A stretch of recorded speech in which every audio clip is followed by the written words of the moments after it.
ഇന്ന് ഞാനൊരു പുട്ട് ഐസ്ക്രീമായിട്ടാണ് വന്നിരിക്കുന്നത്. ഇപ്പോൾ എല്ലായിടത്തും ഫേമസ് ആയിട്ടുള്ള ഒന്നാണ് പുട്ട് ഐസ്ക്രീം. ഐസ്ക്രീമിൻ്റെ ഇടയ്ക്ക് ഫില്ല് ചെയ്യാനായിട്ട് ഞാൻ കുറച്ച് ഡ്രൈ ഇൻഗ്രീഡിയൻസ് എടുത്തിട്ടുണ്ട്. ബദാം എടുത്തിട്ടുണ്ട്, ചെറുതായിട്ട് ചോപ്പ് ചെയ്തു. കുറച്ച് ടൂട്ടി ഫ്രൂട്ടി എടുത്തിട്ടുണ്ട്, ഉണക്കമുന്തിരി എടുത്തിട്ടുണ്ട്, കാഷ്യൂനട്ട് ചെറുതായിട്ട് ചോപ്പ് ചെയ്തത്, പിന്നെ കോൺഫ്ലെക്സ്. ഇത്രയും സാധനമാണ് ഞാൻ ഉപയോഗിക്കുന്നത്. അത് നന്നായിട്ട് എല്ലാം കൂടെ ഒന്ന് മിക്സ് ചെയ്തിട്ട് നമുക്ക് ഐസ്ക്രീമിൻ്റെ ഫില്ലിങ്ങിനായിട്ട് ഉപയോഗിക്കാൻ വേണ്ടിയാണ് ഇതെടുക്കുന്നത്. ഇതെല്ലാം കൂടെ നമുക്ക് നന്നായിട്ടൊന്ന് മിക്സ് ചെയ്തെടുക്കാം.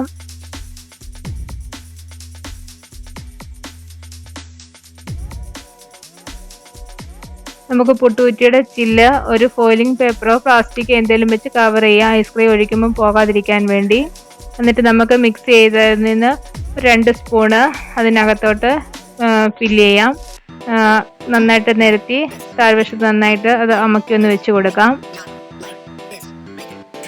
ഇതിനു വേണ്ടി നമുക്ക് ഇഷ്ടമുള്ള ഫ്ലേവറുള്ള ഐസ്ക്രീം ഉപയോഗിക്കാം. ഞാനിപ്പം 4 ടൈപ്പ് ഐസ്ക്രീമാണ് ഉപയോഗിക്കുന്നത്. ആദ്യം അതിൽ ഫില്ല് ചെയ്യുന്നത് ഒരു പിസ്ത ഫ്ലേവറാണ്.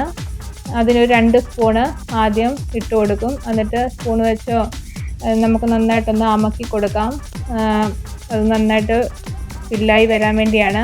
അതിൽ നമുക്ക് ചെറിയൊരു എന്തെങ്കിലും ഒരു തടിയോ തവിയോ ഒക്കെ വെച്ച് അത് നന്നായിട്ട് പ്രസ് ചെയ്ത് കൊടുക്കാം.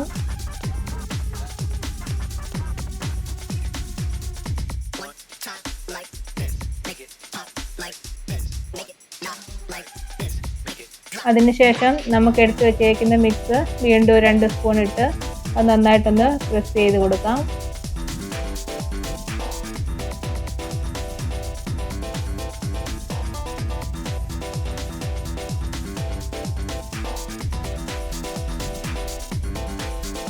രണ്ടാമതായി ഞാൻ വാനില ഫ്ലേവറാണ് ഉപയോഗിക്കുന്നത്.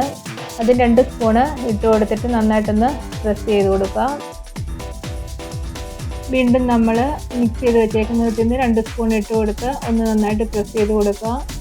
അടുത്തതായിട്ട് സ്ട്രോബെറി ഫ്ലേവറാണ് ഇട്ട് കൊടുക്കുന്നത്. അതും 2 സ്പൂൺ ഇട്ട് കൊടുത്തിട്ട് നന്നായിട്ടൊന്ന് പ്രസ് ചെയ്ത് കൊടുക്കുക. വീണ്ടും നമുക്ക് മിക്സ് ഇട്ട് കൊടുക്കാം.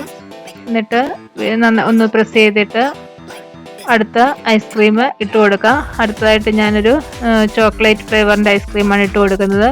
അതും ഒരു 2 സ്പൂണ് ഇട്ട് കൊടുത്തു. അതൊന്ന് നന്നായിട്ട് പ്രസ് ചെയ്ത് കൊടുക്കാം. വീണ്ടും നമുക്ക് മിക്സ് ഇട്ട് കൊടുക്കാം. അതിനുശേഷം ലാസ്റ്റ് ലെയറായിട്ട് ഞാൻ വീണ്ടും പിസ്തയുടെ 2 സ്പൂണും കൂടി ഇട്ട് കൊടുക്കുന്നുണ്ട്. അത് നമുക്ക് നന്നായിട്ടൊന്ന് പ്രസ് ചെയ്ത് കൊടുക്കാം. ഇനി നമുക്ക് ലാസ്റ്റ് ലെയറായിട്ട് മിക്സ് ചെയ്ത് വെച്ചേക്കുന്നതും കൂടി ഇട്ട് അത് ഫില്ല് ചെയ്യാം. ഇത് നമുക്ക് ഒരു 7-8 മണിക്കൂർ ഫ്രീസറിൽ വെച്ച് തണുപ്പിച്ചെടുക്കാം. ഞാനൊരു നൈറ്റ് ഫുള്ള് വെച്ചിട്ടാണ് എടുത്തത്. പിറ്റേ ദിവസമാണ് എടുത്തത്. തലേദിവസം ഫുള്ള് തണുപ്പിച്ച ഐസ്ക്രീം പിറ്റേ ദിവസം രാവിലെ ഞാൻ എടുത്തിട്ടുണ്ട്. അത് ഇടാൻ വേണ്ടി കുറേ ഡെക്കറേഷന് വേണ്ടിയിട്ട് കുറച്ച് നട്ട്സുകൾ, ബദാം എടുത്തിട്ടുണ്ട്, കാഷ്യൂനട്ട് എടുത്തിട്ടുണ്ട്, കോൺഫ്ലെക്സ് എടുത്തിട്ടുണ്ട്, ടൂട്ടി ഫ്രൂട്ടി എടുത്തിട്ടുണ്ട്, ചെറി എടുത്തിട്ടുണ്ട്, പിന്നെ ചോക്ലേറ്റിൻ്റെ ബോൾസ് എടുത്തിട്ടുണ്ട്. എല്ലാം കൂടെ നന്നായിട്ട് മിക്സ് ചെയ്തിട്ട് അതിൻ്റെ മുകളിലാണ് ഐസ്ക്രീം ഞാൻ കുത്തിയിടുന്നത്. അങ്ങനെ ഇപ്പം എല്ലായിടത്തും ഫേമസ് ആയിട്ടുള്ള പുട്ടുകുറ്റി ഐസ്ക്രീം നല്ല അടിപൊളിയായിട്ട് വന്നിട്ടുണ്ട്. ഈ ചൂട് സമയത്ത് പ്രത്യേകിച്ചും കുട്ടികൾക്കൊക്കെ ഇത് ഭയങ്കരമായിട്ട് ഇഷ്ടപ്പെടുന്ന ഒരു ഐസ്ക്രീമാണ്. ഇത് ട്രൈ ചെയ്യാത്തവരെല്ലാവരും ഒന്ന് ട്രൈ ചെയ്യണം. അതിൻ്റെ ചില്ല് ഞാൻ ഐസ്ക്രീമിൽ നിന്ന് മാറ്റുവാണ്. അതിനുശേഷം ഞാനിത് ഒന്ന് ഡെക്കറേറ്റ് ചെയ്യാനായിട്ട് ഇതിൻ്റെ മുകളിൽ 2-3 ചെറിയും ചോക്ലേറ്റിൻ്റെ ബോൾസൊക്കെ വെച്ച് ഡെക്കറേറ്റ് ചെയ്യുന്നുണ്ട്. അതിനുശേഷം നമുക്ക് കുട്ടികൾക്കും എല്ലാവർക്കും ഒരുപോലെ ഈ ചൂട് സമയത്ത് നന്നായിട്ട് ഇഷ്ടപ്പെടുന്ന പുട്ടുകുറ്റി ഐസ്ക്രീം റെഡിയായി. എല്ലാവരും ഒന്ന് ട്രൈ ചെയ്ത് നോക്കണം.